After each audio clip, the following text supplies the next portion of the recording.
Welcome to channel. நான் Vasu. So இந்த வீடியோவில் வந்து பார்த்தீங்கன்னா ரீசெண்டாக ரிலீஸ் ஆன யுனைடெட் இந்தியா இன்சூரன்ஸோட அசிஸ்டன்ட் நோட்டிஃபிகேஷன் பற்றி தான் வந்து பார்த்தீங்கன்னா பார்க்க போகிறோம். ஸோ யுனைடெட் இந்தியாவில் வந்து பார்த்தீங்கன்னா ஒரு கிளரிக்கல் லெவலுக்கான நோட்டிஃபிகேஷன் வந்து பார்த்தீங்கன்னா ரிலீஸ் பண்ணியிருக்காங்க. ஸோ அதை பற்றி தான் வீடியோ வந்து பார்க்க போகிறோம். என்கிட்ட நிறைய பேர் நிறைய டவுட்ஸ் வந்து கேட்டிருந்தாங்க. ஸோ யுனைடெட் இந்தியா வந்து பிரைவேட் ஆக போதாமே, எப்படி சார் அப்ளை பண்ணலாமா வேணாமா அப்படின்னு சில பேர் கேட்டிருந்தாங்க. சில பிகினர்ஸ் வந்து பார்த்தீங்கன்னா சார் நாங்கள் இது வந்து எழுதலாமா வேணாமா சார், இப்போ தான் சார் படிக்க ஆரம்பிச்சிருக்கோம் அந்த மாதிரி கேட்டாங்க.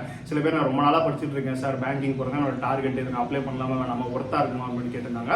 ஸோ இந்த மாதிரி நிறைய கொஸ்டின்ஸ் நிறைய பேர் வந்து கேட்டிருந்தாங்க. எல்லாத்துக்கான ஆன்சரையும் வந்து பார்த்தீங்கன்னா இந்த வீடியோ வந்து பார்க்கலாம். ஸோ வீடியோவை கடைசி வரைக்கும் பாருங்க. ஸோ வீடியோக்குள்ள போகிறதுக்கு முன்னாடி டெஸ்ட் புக்கில் வந்து பார்த்தீங்கன்னா உங்களுக்கு மாக் டெஸ்ட் வந்து டிஸ்கவுண்ட் பேஸ் வந்து போயிட்டு இருக்கு. நீங்கள் வாங்கணும்னு நினைச்சீங்கன்னா டிஸ்கிரிப்ஷன் வந்து லிங்க் வச்சிருக்கேன். ஸோ மறக்காம கிளிக் பண்ணி பர்ச்சேஸ் பண்ணிக்கோங்க. அதே அடிஷனல் எனக்கு ஒரு 10% டிஸ்கவுண்ட் நினைச்சீங்கன்னா BV10 போட போட்டிங்கன்னா இன்னொரு 10% டிஸ்கவுண்ட் வந்து கிடைக்கும். ஸோ மறக்காம டிஸ்கிரிப்ஷன் லிங்க் கிளிக் பண்ணி ஆஃபர் முடியாது பர்ச்சேஸ் பண்ணிக்கோங்க. ரொம்ப கம்மி பிரைஸ்ல தரமான கண்டென்ட். அடுத்து வரப்போற எக்ஸாம்ஸ் எல்லாத்துக்குமே வந்து பார்த்தீங்கன்னா இந்த மாக் வந்து உங்களுக்கு ஆக்டிவேட் பண்ணிடுவாங்க. ஸோ ரொம்ப வந்து ஹெல்ப்ஃபுல்லாக இருக்கும். ஸோ மறக்காம டிஸ்கிரிப்ஷன் லிங்க் கிளிக் பண்ணி பர்ச்சேஸ் பண்ணிக்கோங்க. ஸோ ஃபர்ஸ்ட் வந்து நோட்டிஃபிகேஷன்ல ஜென்ரலா இருக்க சில விஷயங்கள் வந்து சொல்லிடுறேன். ஸோ நோட்டிஃபிகேஷன் பத்தி ஆல்ரெடி நிறைய வீடியோஸ் வந்து பார்த்தீங்கன்னா பார்த்துருப்பீங்க. ஜென்ரலான சில விஷயங்களை சொல்லிட்டு அதுக்கப்புறம் நீங்க கேட்ட கொஸ்டின்ஸ்க்கான ஆன்சர்ஸ்லாம் வந்து பார்த்தீங்கன்னா ஒன் பை ஒன் வந்து பார்க்கலாம். ஸோ வீடியோ ஃபுல்லாக பாருங்க. ஸோ நோட்டிஃபிகேஷன்ல ஃபர்ஸ்ட் வந்து ஆல்ரெடி அப்ளை பண்ற டேட் வந்து பார்த்தீங்கன்னா ஸ்டார்ட் ஆயிடுச்சு. ஸோ 16th ஸ்டார்ட் ஆகுது. ஜனவரி 6ஆம் தேதி வரைக்கும் வந்து பார்த்தீங்கன்னா நீங்க வந்து அப்ளை பண்ணிக்கலாம். இதுக்கு யாரெல்லாம் எலிஜிபிள் வந்து பார்த்தீங்கன்னா ஏதாவது ஒரு டிகிரி நீங்க முடிச்சிருந்தீங்க அப்படின்னா வந்து பார்த்தீங்கன்னா போதுமானது. ஸோ யூஜி டிகிரி நீங்க முடிச்சிருந்தீங்கன்னா நீங்க எலிஜிபிள். உங்களுக்கு ஏஜ் வந்து 21 to 30 வந்து இருக்கணும். ஓபிசியா இருந்தீங்கன்னா 33 வயசு வரைக்கும் வந்து எழுதிக்கலாம். SC ST இருந்தீங்கன்னா 35 வயசு வரைக்கும் வந்து பார்த்தீங்கன்னா எழுதிக்கலாம். ஸோ இந்த எக்ஸாமோட பேட்டர்ன் அப்படி நம்ம பார்த்தோம்னா ஒரே எக்ஸாம் தான். இதுக்கு முன்னாடி இருந்தப்போ வந்து பார்த்தீங்கன்னா ப்ரிலிம்ஸ் மெயின்ஸ் இந்த மாதிரி நடத்துனாங்க. பட் இந்த டைம் வந்து ஒரே எக்ஸாம் தான் பார்த்தீங்கன்னா கொடுத்துருக்காங்க. அந்த எக்ஸாமும் RRB PO கிளர்க் மெயின்ஸ் எழுதுவோம் அதே பேட்டர்ன் தான். 5 செக்ஷன் நமக்கு வந்து general awareness, English, reasoning, quants, computer எல்லாமே 40 கொஸ்டின்ஸ் 50 மார்க். ஸோ அங்கே வந்து நமக்கு ஜென்ரலாக ரீசனிங்கும் குவான்ட்ஸ் மட்டும் 40 கொஸ்டின் 50 மார்க்ன்றப்போ இங்கே எல்லாமே 40 கொஸ்டின் 50 மார்க். ஓவராலாக 250 மார்க் வந்து பார்த்தீங்கன்னா எக்ஸாம். அதுக்கப்புறமா வந்து பார்த்தீங்கன்னா இன்டர்வியூ அதெல்லாம் எதுவுமே வந்து கிடையாது. கிளரிக்கல் லெவல் போஸ்ட் அப்படின்னா வந்து பார்த்தீங்கன்னா ஒரு LPT, ஸோ லோக்கல் லாங்குவேஜ் இருந்தாலும் லாங்குவேஜ் ப்ரொஃபிஷியன்சி டெஸ்ட் வந்து பார்த்தீங்கன்னா உங்களுக்கு இருக்கும். அந்த ஸ்டேட்டோட லோக்கல் லாங்குவேஜ் வந்து எழுத படிக்க தெரியுதா அது மாதிரி டெஸ்ட் வந்து பார்த்தீங்கன்னா செக் பண்ணுவாங்க. ஸோ அந்த ஒரு டெஸ்ட் நீங்கள் முடிச்சிட்டிங்கன்னா ஃபைனலாக வந்து பார்த்தீங்கன்னா உங்களுக்கு வேலை வந்து கொடுத்துருவாங்க. ஸோ எக்ஸாமோட ஃபீஸ் நம்ம பார்த்தோம்னா SC ST PWக்கு வந்து பார்த்தீங்கன்னா 250 ரூபா. மற்ற எல்லாத்துக்குமே வந்து பார்த்தீங்கன்னா 1000 ரூபா ப்ளஸ் GST. ஸோ கொஞ்சம் அதிகமாக தான் வந்து பார்த்தீங்கன்னா இருக்கு. பட் அதுதான் வந்து பார்த்தீங்கன்னா வச்சிருக்காங்க 1000 ரூபா ப்ளஸ் GST. OBC ஜென்ரல் எல்லாத்துக்குமே வந்து பார்த்தீங்கன்னா கட்டுற மாதிரி வந்து இருக்கும். ஸோ இந்த எக்ஸாமோட வேகன்சிஸ் எவ்வளோ அப்படின்னா எல்லாருமே வந்து அந்த 300 நம்பரை போட்டு அவங்க கிளிக் பண்ணி வீடியோக்குள்ள வர வச்சிருப்பாங்க. பட் தமிழ்நாடுக்கான வேகன்சி 300 கிடையாது, 78. ஸோ கொஞ்சம் நல்ல நம்பர் தான். ஸோ ஓவராலாக வந்து பார்த்தீங்கன்னா ஆல் ஓவர் இந்தியாவுக்கு 300, தமிழ்நாடுக்கு வந்து 78 வேகன்சி அப்படின்றது உண்மையில வந்து கொஞ்சம் டீசென்டான வேகன்சி தான். இதில் அவ்வளோதான் வந்து வரும். ஏன்னா யுனைடெட் இந்தியான்றது ஒரே ஒரு இன்சூரன்ஸ் கம்பெனிக்காக தான் எடுக்கிறாங்க. SBI மாதிரி வந்து ஒரே ஒரு இன்சூரன்ஸ் கம்பெனி தான் எடுக்கிறாங்கன்றப்போ SBI அளவு இவங்க ஸ்டாஃப் ஸ்ட்ரென்த்தும் கிடையாது, நிறைய பிரான்ச்சஸும் வந்து பார்த்தீங்கன்னா கிடையாது. யுனைடெட் இந்தியாவில் மொத்தமே வந்து பார்த்தீங்கன்னா இந்தியாவில் வந்து ஒரு 12,000 பேர் தான் வேலை பார்க்குறாங்க. அதில் தமிழ்நாட்டில் ரொம்ப கம்மியான பிரான்ச், இன்னும் ரொம்ப கம்மியான பேர் தான் வேலை பார்ப்பாங்கன்றப்போ அதில் வந்து நமக்கு வந்து 78 அப்படின்றது வந்து பார்த்தீங்கன்னா டீசென்டான வேகன்சி தான். ஸோ பாஸ் ஆகிற பட்சத்தில் ஸ்டேட் லெவல் காம்படிஷன் வந்து நம்ம ஸ்டேட்லேயே வந்து போஸ்டிங் வந்து கிடைச்சிடும். உங்கள் வெளி ஸ்டேட்டில் எதுவுமே வந்து போட மாட்டாங்க, இங்கே தான் இருப்பீங்க. நான் விசாரிச்ச அளவு வந்து பார்த்தீங்கன்னா கொஞ்சம் வேகன்சி இருக்க பட்சத்தில் ரொம்ப பக்கத்தில் தான் போடுவாங்க. ஸோ லோக்கல் ஏரியா பக்கத்தில் தான் போடுவாங்க அப்படின்ற மாதிரி தான் வந்து பார்த்தீங்கன்னா சொன்னாங்க. ஸோ கண்டிப்பாக வந்து பக்கத்துலேயே வந்து போஸ்டிங் வந்துடும். ஓன் ஸ்டேட்டில் பக்கத்துலேயே வந்து பார்த்தீங்கன்னா போஸ்டிங் வந்து வந்துடும். ஸோ அதனால கண்டிப்பாக இந்த எக்ஸாம் வந்து பார்த்தீங்கன்னா நீங்கள் வந்து ட்ரை கொடுங்க. ஃபீஸ் கொஞ்சம் அதிகமாக இருக்கு அப்படின்ற மாதிரிலாம் நினச்சிட்டு வந்து பார்த்தீங்கன்னா வேகன்சி கம்மியாக இருக்குது அந்த மாதிரி நினச்சினா விட்டுறாதீங்க. இதுவே வந்து பார்த்தீங்கன்னா நல்ல வேகன்சி தான், வந்து டீசெண்டான வேகன்சி தான். ஸோ இந்த ஒரு இன்சூரன்ஸ்க்கு அப்படின்றப்போ வந்து பார்த்தீங்கன்னா அவ்வளோதான் வந்து இருக்கும். ஸோ இதுக்கப்புறம் வந்து யுனைடெட் இந்தியா பற்றி ஜென்ரலான சில விஷயங்கள், அதுக்கப்புறம் உங்கள் டவுட்ஸ்லாம் வந்து பார்த்தீங்கன்னா வந்து ஆன்சர் பண்ணுறேன். ஸோ யுனைடெட் இந்தியா அப்படின்றது வந்து பார்த்தீங்கன்னா ஜென்ரல் இன்சூரன்ஸ் அப்படின்ற கேட்டகரி கீழே வரும். இன்சூரன்ஸ் நம்ம எடுத்துக்கிட்டோம்னா லைஃப் இன்சூரன்ஸ், ஜென்ரல் இன்சூரன்ஸ் அப்படின்ற மாதிரி 2 இருக்கு. ஸோ அந்த யுனைடெட் இந்தியா வந்து நம்ம NISL ப்ரீவியஸாக நோட்டிஃபிகேஷன் பார்த்தோம் இல்லையா, அந்த கேட்டகரியில் இது வந்து வரும். ஜென்ரல் இன்சூரன்ஸ் அப்படின்ற கேட்டகரி கீழே தான் வந்து பார்த்தீங்கன்னா வரும். ஸோ இதில் வந்து பார்த்தீங்கன்னா wholly owned by government of India. So PSU public sector undertaking தான், but wholly owned by government of India. So மற்ற PSUஸ்லாம் வந்து பார்த்தீங்கன்னா கொஞ்சம் ஷேர்ஸ் வந்து பார்த்தீங்கன்னா பிரைவேட் ஷேர் ஹோல்டர்ஸ் இருக்கும். இப்போ ஈவன் LIC கூட பார்த்தோம்னா வந்து IPOவில் போயிருச்சு. ஸோ ஃபர்ஸ்ட் 100% இருந்தது, இப்போ 96.5 சம்திங் தான் கவர்மெண்ட் கிட்ட இருக்கு. மிச்சம் வந்து பார்த்தீங்கன்னா IPOவில் பிரைவேட் ஷேர் ஹோல்டர்ஸ் கிட்ட போயிருச்சு. பட் இன்னைக்கு டேட்டுக்கு வந்து பார்த்தீங்கன்னா 100% wholly owned by government of India தான் வந்து பார்த்தீங்கன்னா இந்த யுனைடெட் இந்தியா அப்படின்றது. ஸோ இந்த பிரைவேடைசேஷன் டாக் வந்து ஏன் வந்து வருது அப்படின்னா 2021 பட்ஜெட்ல வந்து பார்த்தீங்கன்னா நிர்மலா சீதாராமன் வந்து அனௌன்ஸ் பண்ணாங்க. இந்தியாவில் வந்து 2 பப்ளிக் செக்டார் பேங்க்ஸையும் ஒரு ஜென்ரல் இன்சூரன்ஸையும் நான் வந்து பார்த்தீங்கன்னா பிரைவேடைஸ் பண்ண போறோம் அப்படின்ற மாதிரி வந்து சொல்லியிருந்தாங்க. அப்போ இந்த யுனைடெட் இந்தியாவோட பேர் தான் வந்து அதிகமாக வந்து அடிபட்டுச்சு. ஸோ பேங்க்ஸ்ல வந்து பாத்தீங்கன்னா ஒரு 2 பேங்க்ஸோட பேர் அடிபட்டுச்சு. அதே மாதிரி வந்து இன்சூரன்ஸ் வந்து இந்த யுனைடெட் இந்தியாவோட பேர் தான் வந்து அடிபட்டுச்சு. இதுதான் பிரைவேடைஸ் பண்ண போறாங்க அப்படின்ற மாதிரி. ஸோ அதனால தான் நிறைய பேர் அதை பத்தி வந்து கேட்கறாங்க. ஸோ என்ன பொறுத்த வரைக்கும் என் நாலேஜ் இருக்க வரைக்கும் நான் வந்து சொல்றேன், இது வந்து பிரைவேடைஸ் ஆகிறதுக்கு சான்ஸ் வந்து ரொம்ப கம்மி தான். ஏன்னா வந்து ஒரு பப்ளிக் செக்டர் அண்டர்டேக்கிங் வந்து பிரைவேட் கிட்ட போகணும்னா அந்த 51% ஷேர் ஹோல்டிங் கீழே வந்து பாத்தீங்கன்னா கவர்மெண்ட் ஷேர் பர்சன்டேஜ் போகணும்.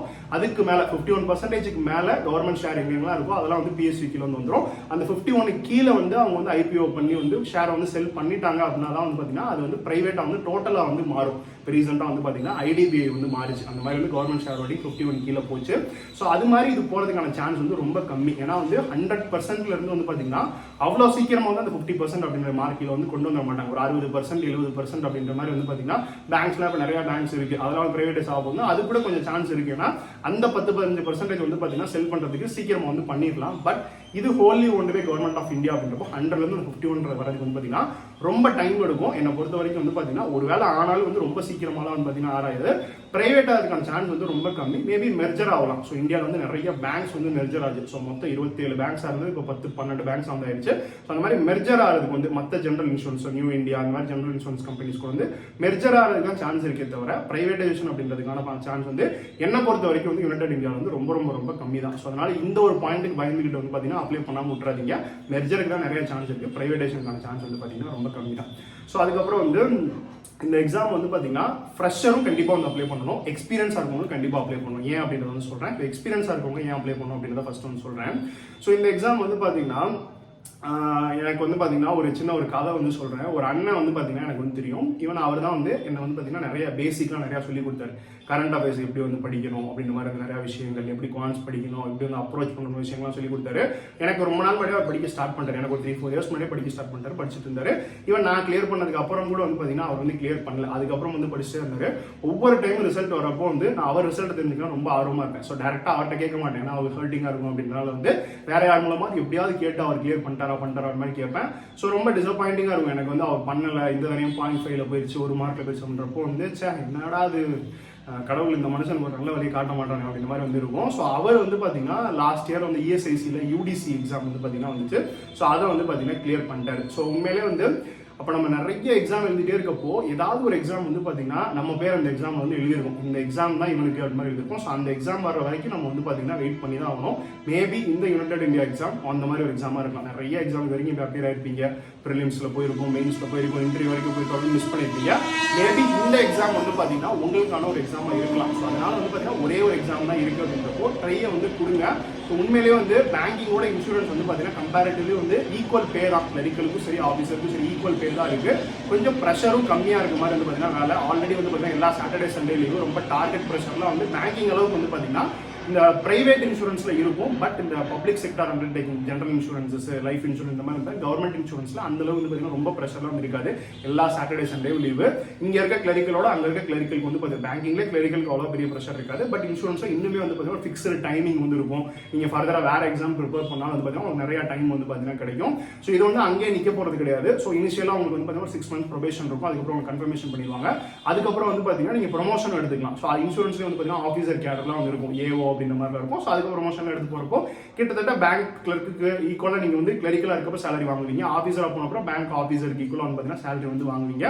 ரொம்ப சூப்பரான ஒரு வேலை தான். ஸோ அதனால வந்து மேபி இவ்வளோ நாள் மிஸ் ஆனது இந்த ஒரு வேலையில உங்களை போய் உட்கார வைக்கிறதுக்காக கூட வந்து இருக்கலாம். ஸோ அதனால வந்து எல்லாரும் வந்து பாத்தீங்கன்னா எழுதுங்க. ரொம்ப எக்ஸ்பீரியன்ஸா இருக்கும் வந்து பாத்தீங்கன்னா கண்டிப்பா இந்த எக்ஸாம் வந்து எழுதுங்க. நம்ம நாளா இருக்க பட்சம் தான் அந்த எக்ஸாம் வந்து தட்டி தூக்கிடலாம். ஸோ ஃப்ரெஷர்ஸ் ஏன் எழுதணும் அப்படின்னா வந்து நம்ம என்னதான் வீட்டில் உட்காந்து மார்க்கு அது இதுன்னு போட்டு பார்த்தாலும் அந்த ரியல் எக்ஸாம் ஹாலில் போய் நிறைய பேர் வந்து அந்த லைன்ல நின்று உள்ள போய் அங்கே உட்காந்து லாகின் பண்ணலாம்னு சொன்ன பிறகு எழுதி அந்த ஒரு என்விரான்மெண்ட் வந்து பார்த்தீங்கன்னா வேற மாதிரி இருக்கும். சில பேர் வந்து சீக்கிரமா வந்து அடாப்ட் ஆயிடுவாங்க, சில பேரால அடாப்ட் ஆக முடியாது. அதுக்கு மட்டும் 1-2 எக்ஸாம் பார்த்துருந்தா தான் வந்து அடுத்து போறப்போ வந்து பார்த்தீங்கன்னா அடாப்ட் ஆக முடியும்.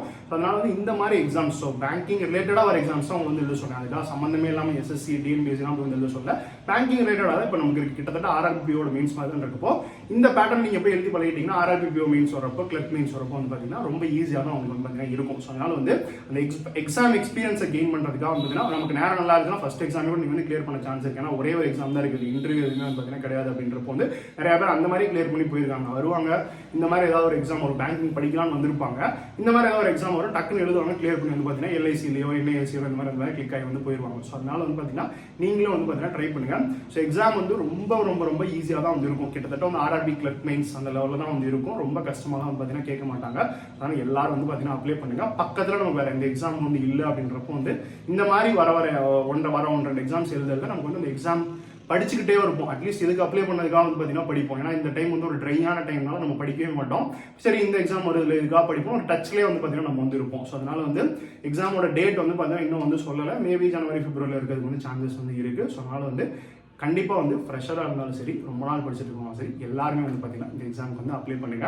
ஸோ இந்த வீடியோவில் நீங்கள் கேட்ட எல்லா கொஸ்டினுக்கான ஆன்சர்ஸ் வந்து பார்த்தீங்கன்னா கிடைச்சிருக்கும்னு சொல்லி நம்புறேன். ஸோ இதே மாதிரி இன்னொரு வீடியோ நான் உங்களுக்கு மீட் பண்ணுறேன்.